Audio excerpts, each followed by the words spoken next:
first nominee nila ay asawa niya. So, ibig sabihin, yung second nominee nila na si Jude Asidre na gusto niyang sumagot ako sa kanya patungkol sa confidential funds ay pagmamay-ari ni Martin Romualdez. Kasi second seat siya ng Tingog party list.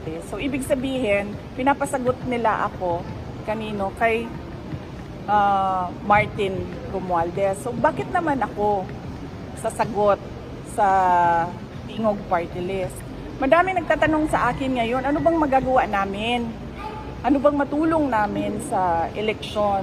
Unang-una, pwede nyo siguro matulong talaga, huwag nyo iboto yung Tingog party list. Kasi ang boto para sa Tingog party list ay boto para kay Martin Romualdez. Isipin nyo, 3 na yung seats niya sa House of Representatives.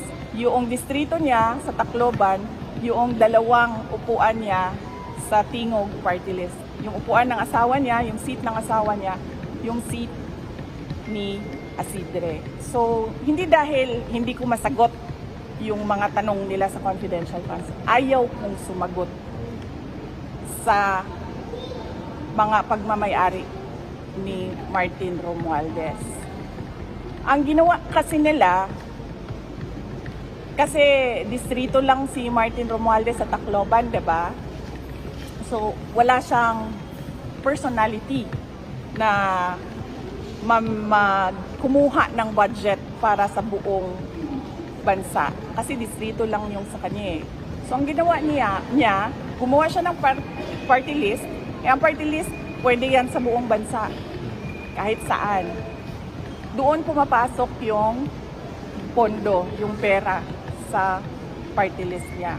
Ano ang pwede natin sabihin na mag-substantiate yan? Tingnan natin yung natanggap na pera sa galing sa mga regional offices papunta doon sa Tingog party list at magkano yun. So bakit ako sasagot sa tao na unang-una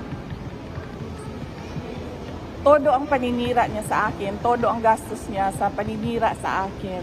Pangalawa, ganyan siya kasakim sa pera at sa power. 3 yung upuan niya, 3 yung seats niya sa House of Representatives.